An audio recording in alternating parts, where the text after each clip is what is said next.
It's Red Eye Radio. Gary McNamara and Eric Harley talk about everything from politics to social issues and news of the day. Whether you're up late or you're just starting your day, welcome to the show. From the Uniden America Studios, this is Red Eye Radio.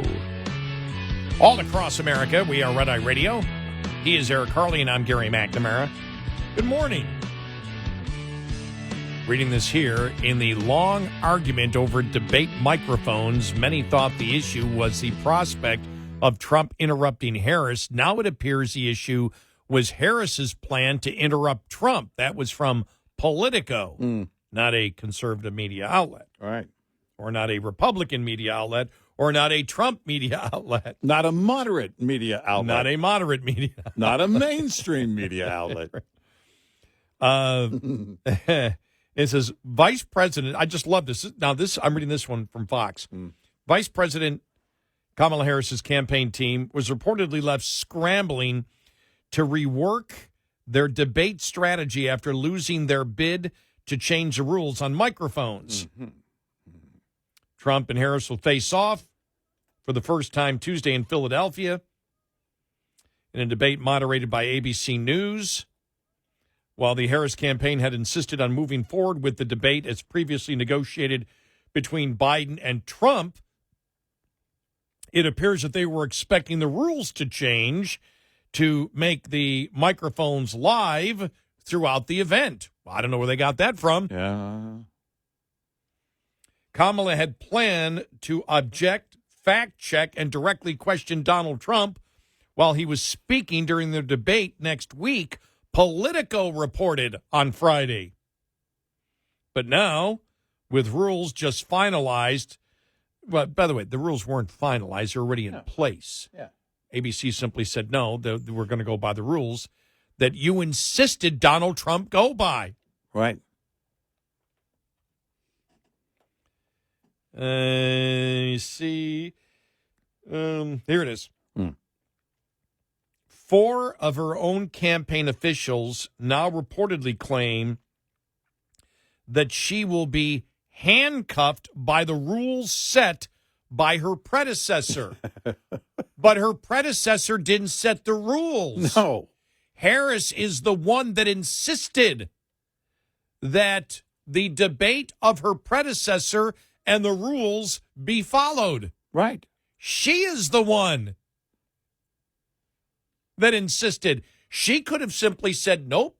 They were calling Trump a coward because he was like, well, that was a debate that I scheduled with Biden, not with you. Right. We can have different rules and regulations. Remember, he said, no, we can negotiate different terms.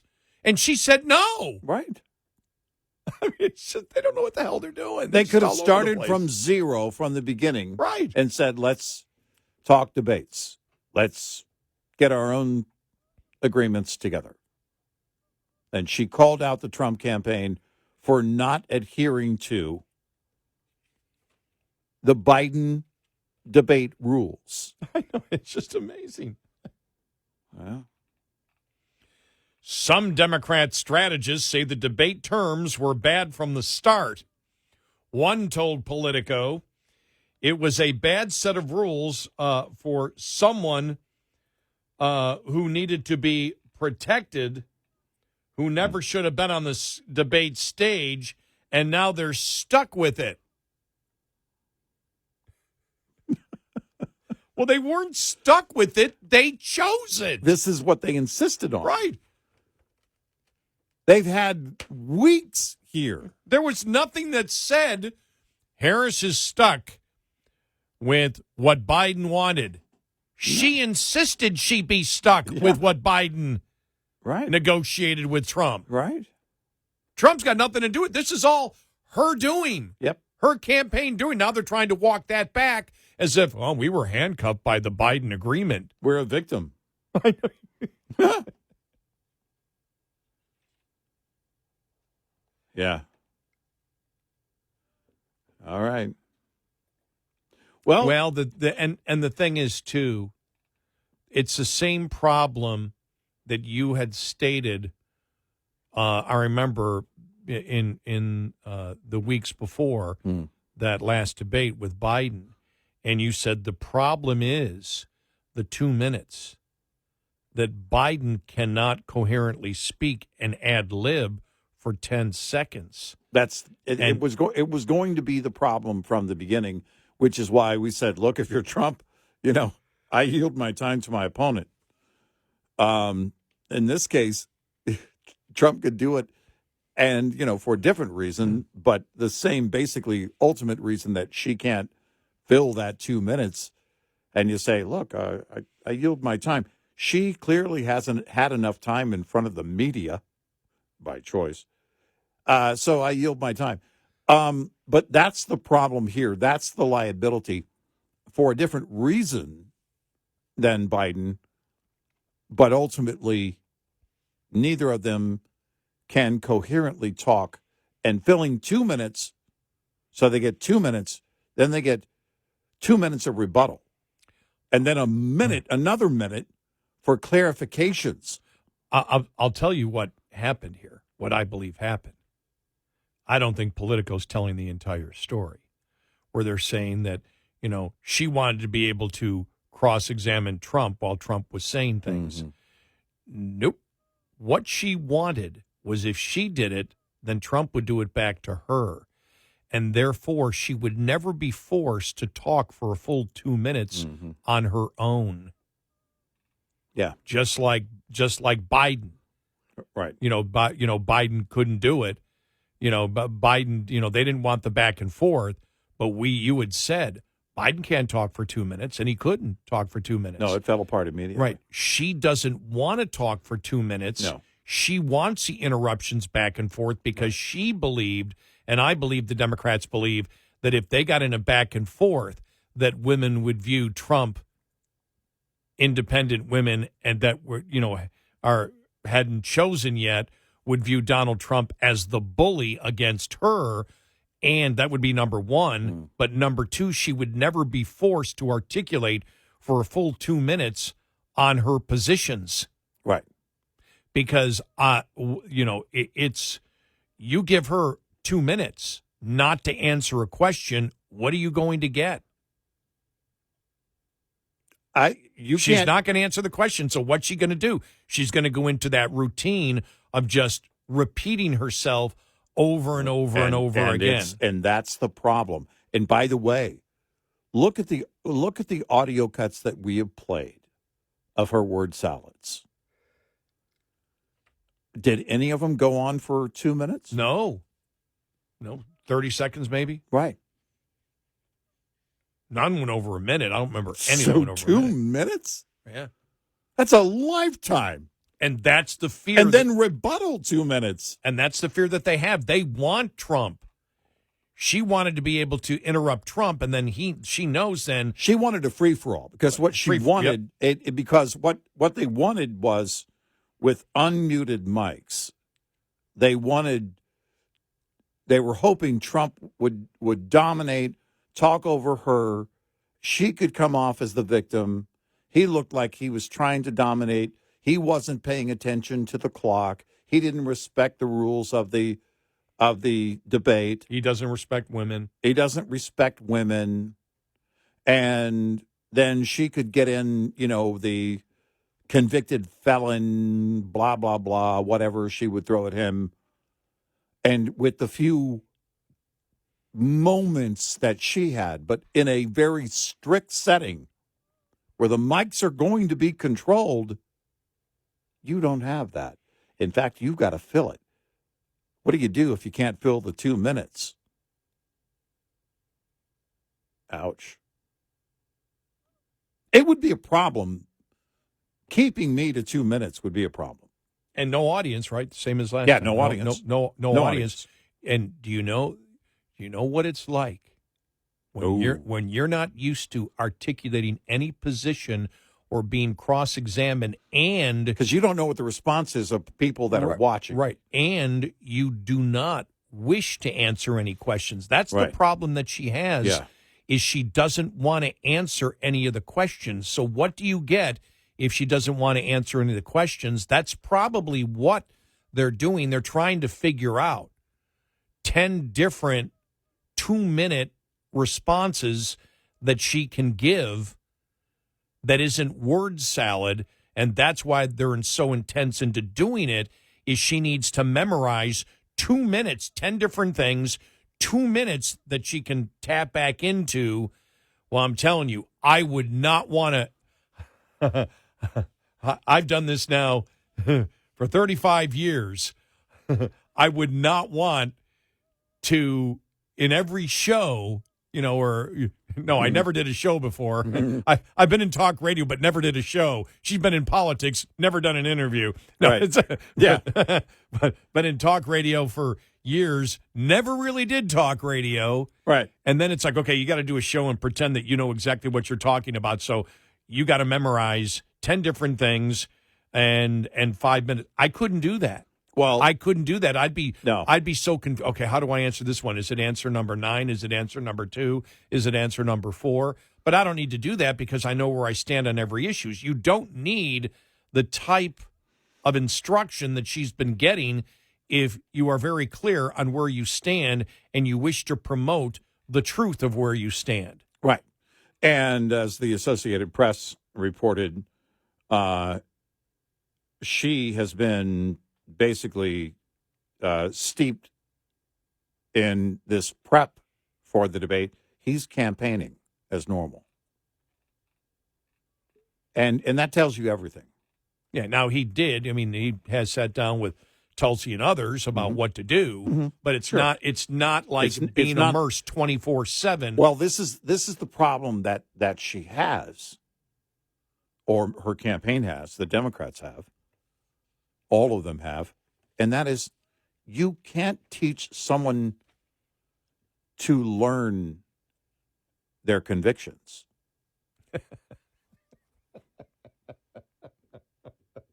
That's insane. Think about that. You have to say it out loud. Yeah. But if you have conviction, you can't teach them to learn their convictions.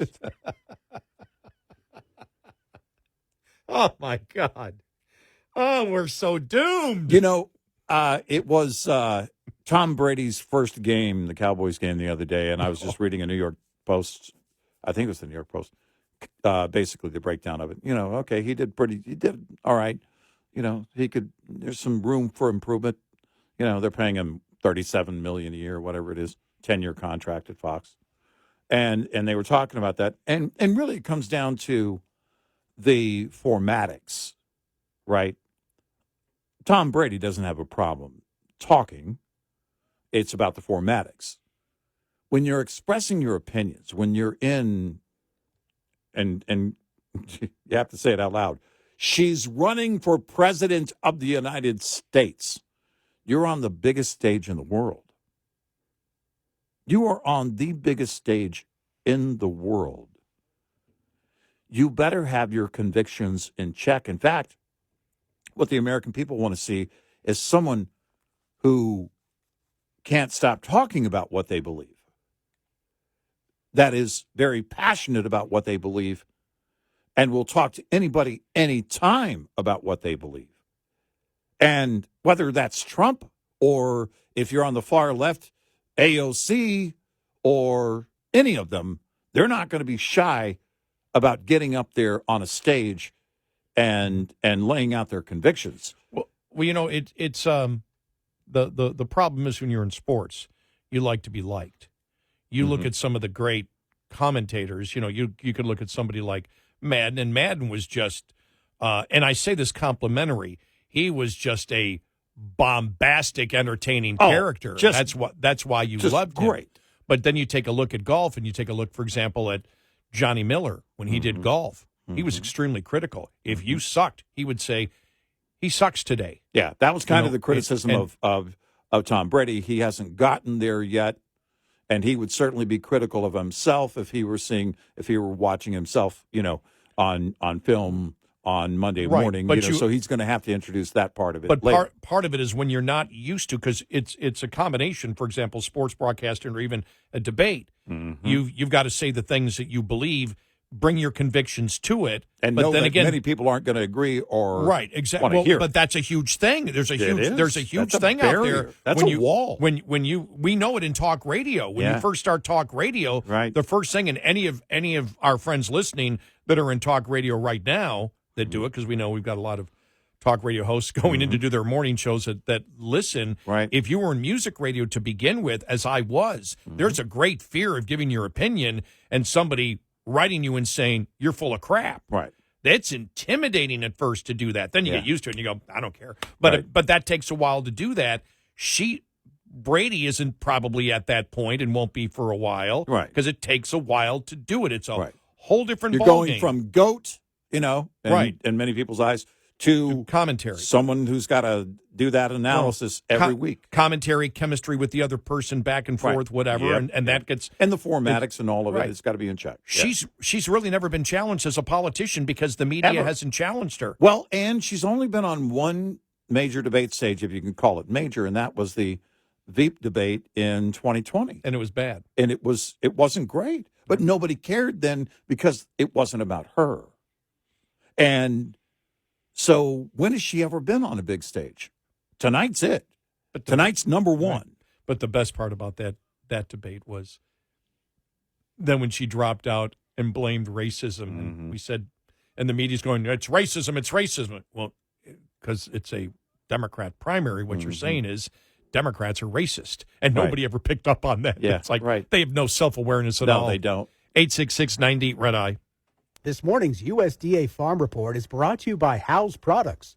Tested, trusted, guaranteed since 1920. No one farmer's market is the same, and it is each distinct character reflective of the communities they serve that gives these locales their identity. That according to Agriculture Undersecretary for Marketing and Regulatory Programs Jenny Moffitt, whose mission area oversees farmers markets. She says the diversity of farmers markets ranges to the USDA Farmers Market on the National Mall in Washington, D.C. Great opportunity to showcase what farmers markets can do as far as providing a venue for producers to sell their product, but also educational information for consumers to learn about how to prepare and cook product, the health and nutritional aspects, and that's a lot of fun. To a pop-up farmers market in Philadelphia. They simply have a couple folding tables and some pop-up tents, and they're there for a few hours certain afternoon in very low-income communities that don't have retail access to fresh produce. In total, 8,000 farmers markets are found in the U.S. I'm Rod Bain reporting for the U.S. Department of Agriculture in Washington, D.C. This report brought to you by Cenex Fuels and Lubes.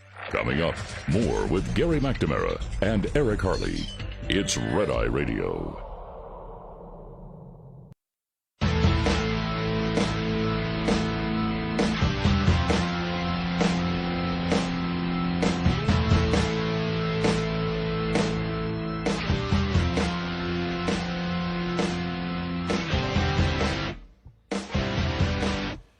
It's Red Eye Radio. He's Eric Harley, and I'm Gary McNamara. Coming up on the bottom of the hour, we'll have our audio cut of the day, and then talk about the problem. And this does not come. This isn't partisan. It's just analyzing debates. Yeah. And the fact is why it's much tougher on Harris than it is for Trump. And again, the partisans say Trump has been a great debater. Biden was horrible. Yeah. I will say this. I saw a clip yesterday. He was a lot better. I'll tell you, he was a lot better. It was the best debate that I saw Trump do. But still, that debate, you really couldn't judge anything because Biden was so incredibly bad. I saw part of it was floating around yesterday, one of the debates, one of the town hall debates between Trump and Hillary. And the couple of clips that someone had posted, I was surprised as to how well Trump did in those moments. Now, I didn't watch the entire debate over again, but it was, now you see, again, he doesn't have to get into the weeds like we've said. No, he doesn't.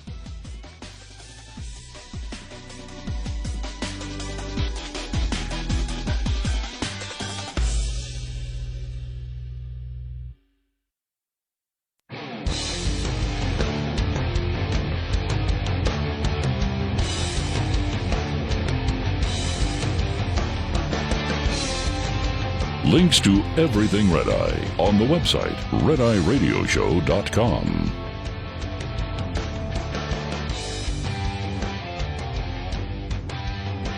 It's Red Eye Radio. He is Eric Harley, and I'm Gary McNamara. Welcome and good morning. So the debate is tonight. Here's the problem for Harris, and this is not a partisan comment. This is just analyzing debates in general and what the topics are. Over the last 10 years, really since Obama, you and I, in fact, used to laugh about it because the only thing that it seemed like every time Obama or his administration talked about something, it would be race or climate change. And then remember, you'd look at the things that Americans were concerned with, and race and climate change would be at the bottom of the list. Mm-hmm. And we said the philosophy is to sound concerned about things that people aren't concerned about.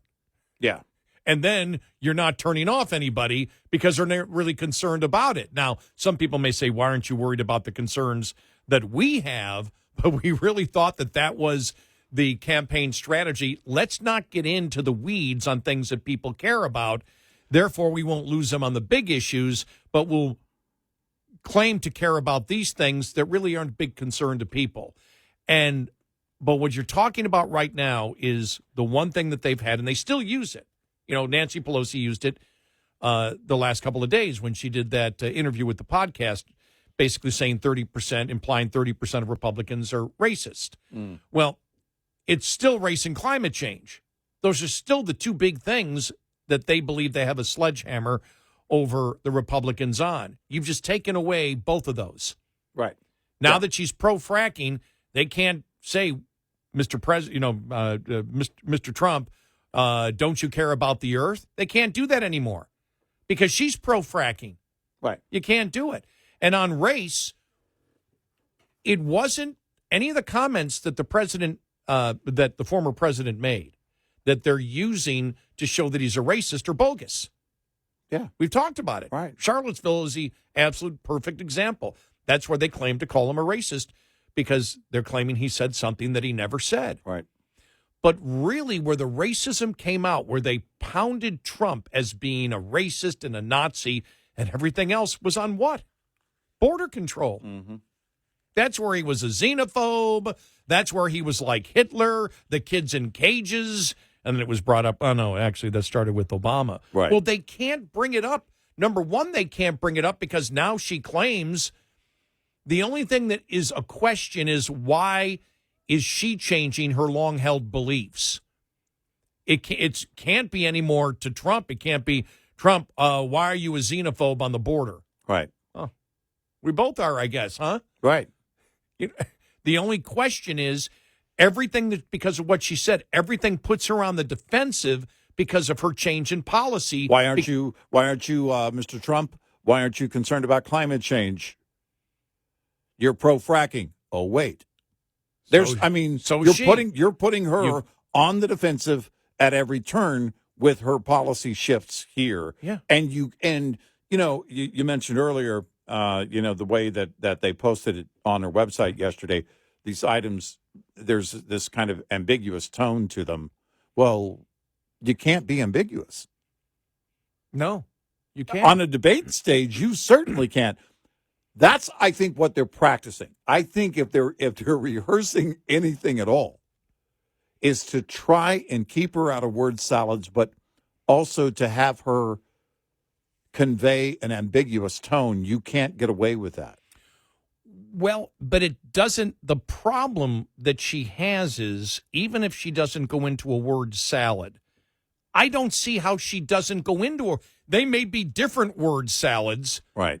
But I don't see a new variety of words. A new lineup. But I'm being serious because if she can't explain, if the reason that she's avoiding press conferences is because she herself can't explain, I don't know how to explain that I went from, that I was completely anti-fracking to pro-fracking in a minute.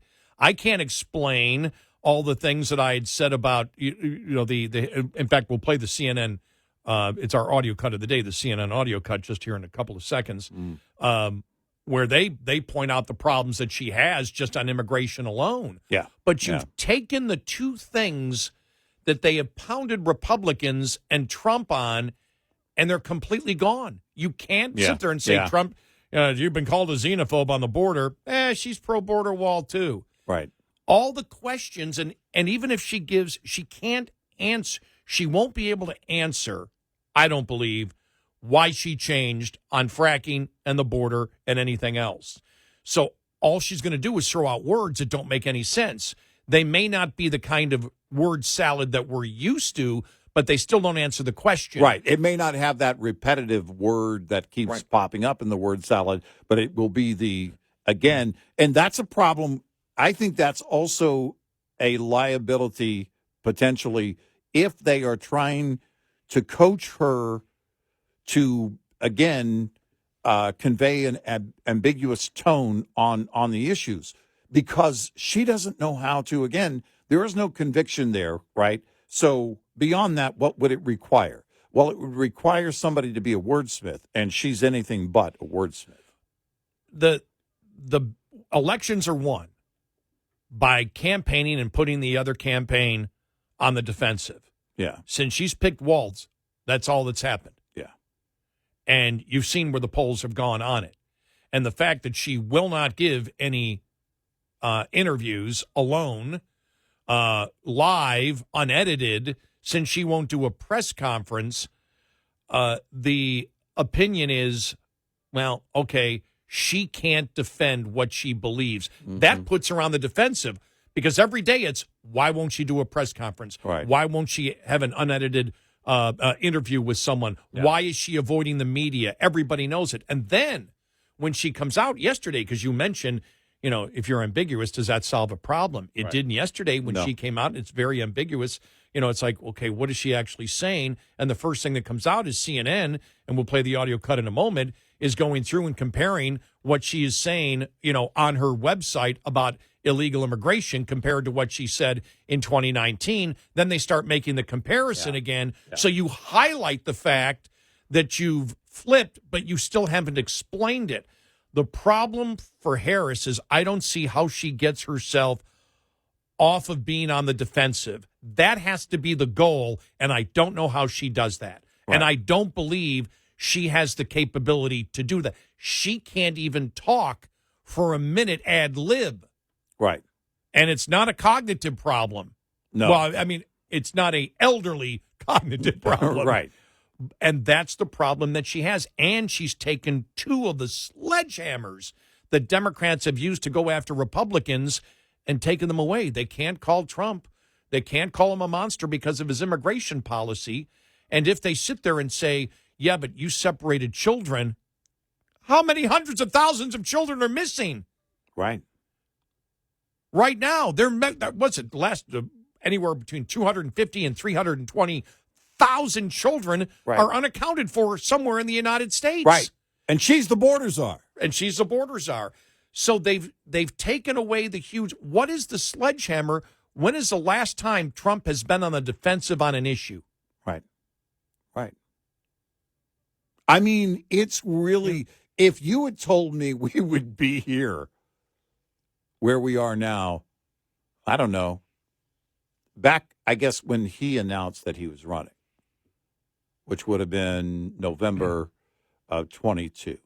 And on for example, and on the tariffs, which we just still disagree with how far, not with all tariffs, but where he would go with them. The Biden administration has kept the tariffs in there. Bernie Sanders agrees with the tariffs. The majority of the American public agrees with tariffs. To what extent? Right. I mean, that's what the latest polling we looked at in the last week or 2 weeks ago said at that point. The other one, a sovereign wealth fund.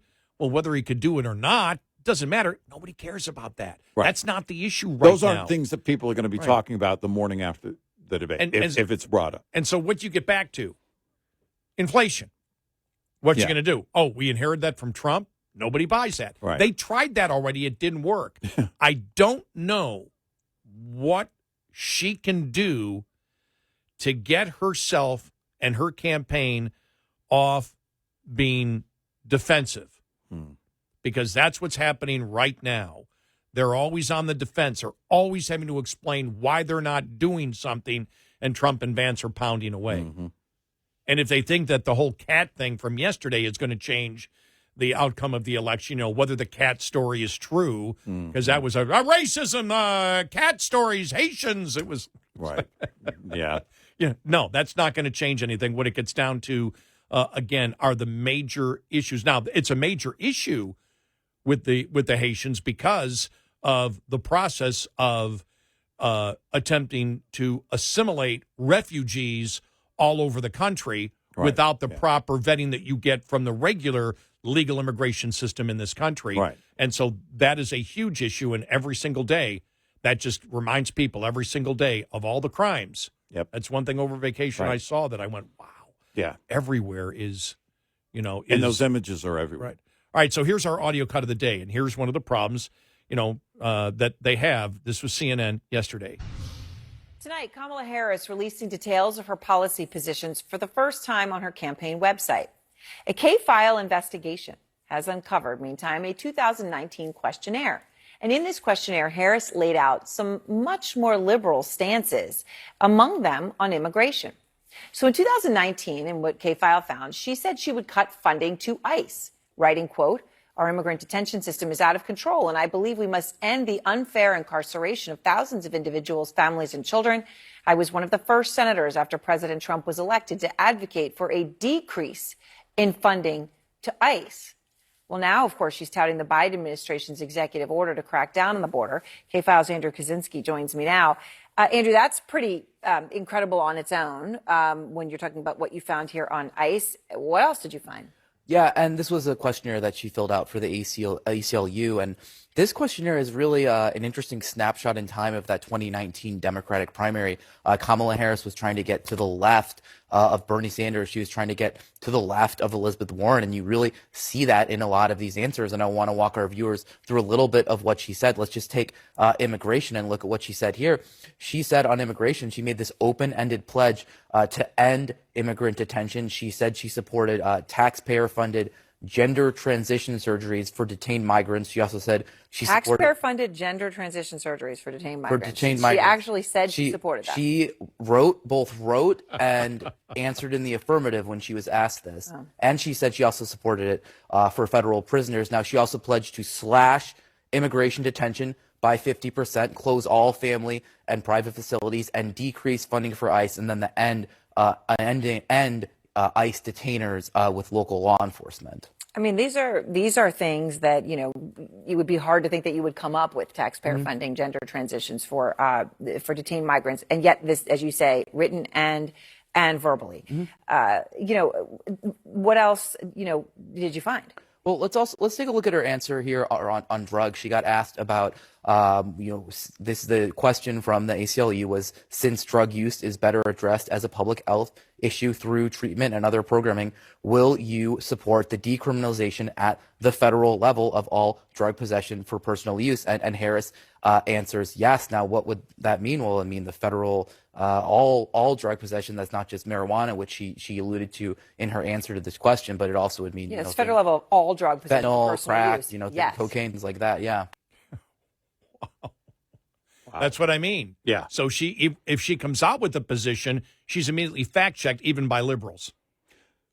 This is the problem. And on the defensive. They're trying to build their defense. These liberal activists in newsrooms are trying to build their defense of her, but they don't know where she is.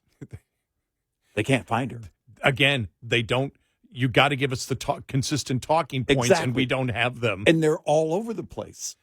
Wow. 866-90 Red Eye. Lines open for your calls. 866-90 Red Eye on Red Eye Radio.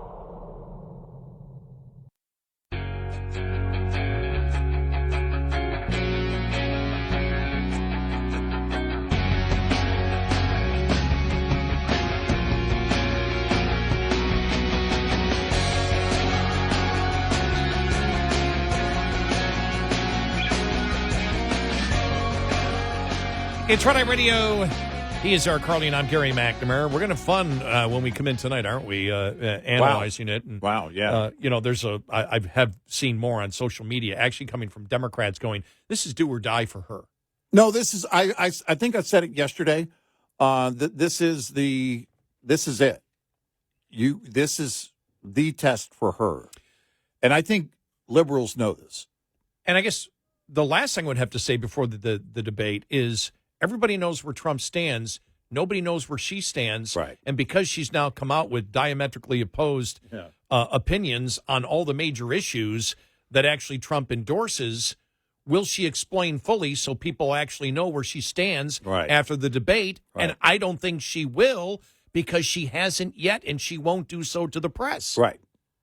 And if you won't do so to the press, how are you going to do it in front of the press and your political adversary? Right.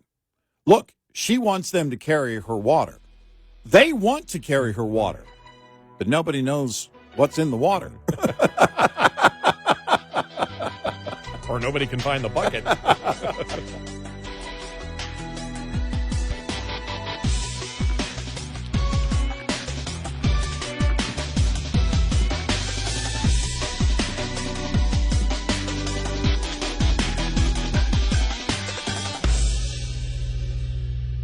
This is Red Eye Radio on Westwood One.